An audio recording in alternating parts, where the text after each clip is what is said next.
Hello दोस्तों, मैं ज्योतिका। मैं आप लोगों का स्वागत करती हूँ अपने चैनल ज्योतिका कहानी वाली में।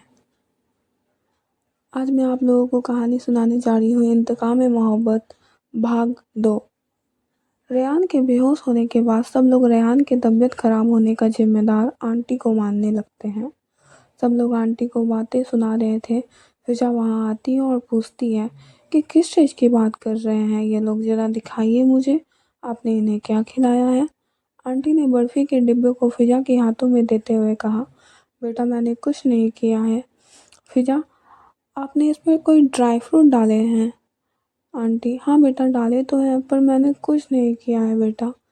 अब फिजा जल्दी से रेहान के सामानों को छानने लगती है और ढूंढने लगती है वो दवाई जो शायद हर जिम्मेदार शख्स अपने पास रखता है जिसे अपनी एलर्जी का पता हो। और ठीक वैसे ही हुआ। एलर्जी वैक्सीन मिल ही गया रेहान के पास। वो रेहान को जल्दी से वैक्सीन देती है और कुछ लोगों की मदद से उसे सीट पर लेटा देती है। आंटी फिजा को शुक्रिया कहती है क्योंकि आज फिजा के कारण ही आंटी पे लगे इल्ज़ाम गलत साबित हुए। रेयान को कुछ देर बाद होश आता है। रेयान की धीरे धीरे पलक खोलती हुई आंखें अचानक से चौंक जाती है जब वो अपना सारा सामान बिखरा हुआ पाता है। रेयान, ये किसने किया? आंटी, अरे बेटा होश आ गया तुम्हें? अब कैसा लग रहा है बेटा? मुझे माफ़ करना बेटा, मुझे नहीं पता था तुम्हें बर्फ़ी से एलर्जी है। रेयान, अरे नहीं आंटी, इसमें आपकी क्या गलती है? एक्चुअली मुझे पीनट से एलर्जी है, तो मुझे आपसे पहले ही पूछ लेना चाहिए था। इनफैक्ट तो मैंने आपसे पूछ भी रहा था, लेकिन उससे पहले ही मेरे कारण आपको भी आप सबकी बातें सुननी पड़ी। Sorry aunty. आंटी, अरे नहीं बेटा, तुम ठीक हो ना, बस यही काफ़ी है। आंटी ने मुस्कुराते हुए रेयान के सिर पर हाथ फिराया। रेयान अभी भी फिजा को देख रहा था जो बुक पढ़ रही थी। रेयान, आंटी, यहाँ तो कुछ लोग ऐसे भी हैं जैसे आसपास क्या हो रहा है इस बात से कोई फ़र्क ही नहीं पड़ता है, चाहे किसी की जान ही क्यों ना चली जाए, चेहरे पे एक सिकन तक नहीं आता है, ह्यूमैनिटी नाम की चीज़ ही नहीं बची है। आंटी, अरे नहीं बेटा, वो ही है जिसके कारण तुम ठीक हो, और उसे सारी बातें बताती है। रेयान फिजा को शैतानी भरी आवाज़ें से छेड़ता हुआ कहता है, ओ मैडम, मैं आपको आईपीसी सेक्शन 378 के तहत जेल भिजवा सकता हूँ। बिना पूछे मेरे सामान को हाथ लगाने के लिए और नाजायज़ ढंग से मेरे ऊपर मेडिकल प्रैक्टिस करने के लिए अलग से अंदर डलवा दूंगा। रेहान बोलता जा रहा था, पर फिजा की कान तो मानो वहीं सुन हो गई जब उसने वो नाजायज़ लफ्ज़ सुना। नाजायज़, ये वो शब्द है जो फिजा ने जन्म लेने के कुछ क्षण बाद ही सीख लिया था, जो फिजा के रूह को अंदर तक खंगाल देती है। फिजा ने बचपन से ही माने सही है और वो एक नाजायज़ औलाद है। फिजा को उसकी माँ की सिसकियाँ सुनाई देने लगी और अचानक से उसके सामने एक चेहरा आता है जो उसे चाकू मार रही होती है। फिजा के माथे पे पूरा पसीना आ चुका था। अब वो धुंधली कुछ आवाज़ें उसके कानों को सुनाई पड़ रही थी। फिजा रेयान को देखती है, वो अब भी कुछ बोल रहा था। रेयान, ओ मैडम, मैं आपसे बात कर रहा हूँ, कहाँ खो गई? कुछ बोलो तो सही।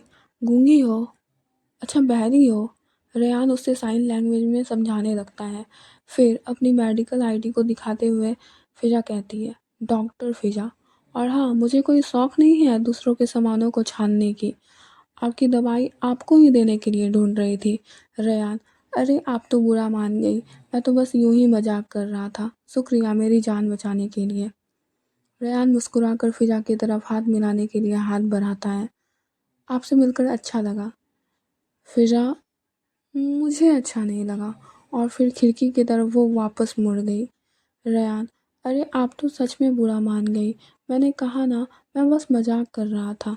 फिजा, मजाक उनसे कीजिए जिन्हें आपके मजाक में दिलचस्पी हो, और वापस खिड़की की ओर मुड़ गई। सुबह के 3 बज रहे थे। भोपाल बस आने ही वाला था। कुछ यात्री शांत होकर अपनी मंजिल का इंतजार कर रहे थे, तो कुछ अपने रिश्तेदारों को फ़ोन लगा रहे थे। रेयान अभी भी फिजा को नोटिस कर रहा था। गाड़ी स्टेशन पे रुकी, सभी यात्री जल्दी जल्दी अपना सामान उतारने लगे। फिजा भी गाड़ी से उतरी और वेटिंग रूम की ओर जाने लगी। वेटिंग रूम में ज़्यादातर यात्री सो रहे थे और कुछ अपनी ट्रेन का इंतज़ार कर रहे थे। फिजा की नज़र उस वृद्ध दंपति पर पड़ी जो एक दूसरे के सहारे बैठे थे। फिजा फिर अपने बीते कल की यादों में खो गई, जब वो अपनी माँ और पापा के साथ रहती थी, बिल्कुल एक हैप्पी फैमिली की तरह।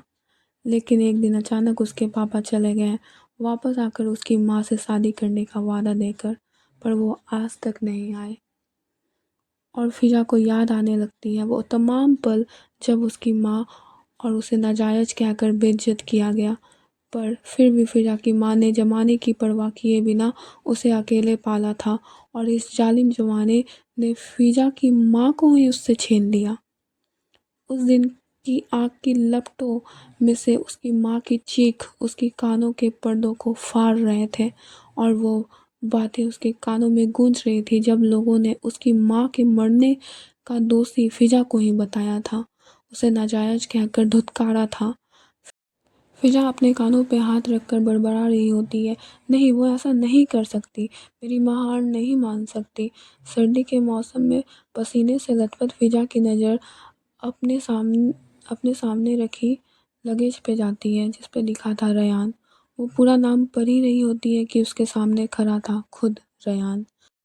मैंने कहा था ना, धारा 378 लगवाना पड़ेगा।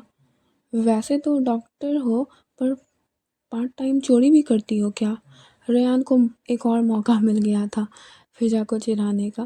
फिजा रेयान को गुस्से से घूरते हुए अपने लगेज को रेयान के हाथ से झटक कर वहाँ से चली जाती है।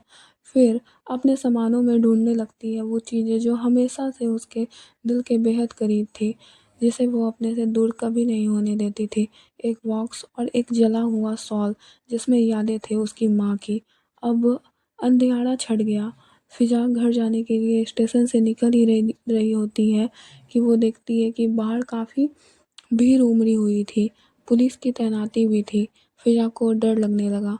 वो घबरा गई, और घबराए भी क्यों ना, जब केवल 11 साल की बच्ची को अपनी ही माँ को मारने के जुर्म में जेल जाना पड़ा हो। वो भीड़ में छुपने लगती है। शायद कोई नया जिला अधिकारी आया था, उसी के स्वागत के लिए सब खड़े थे। भीड़ में से एक शख्स निकलता है, सब पुलिस वाले उसे सैल्यूट करने लगते हैं।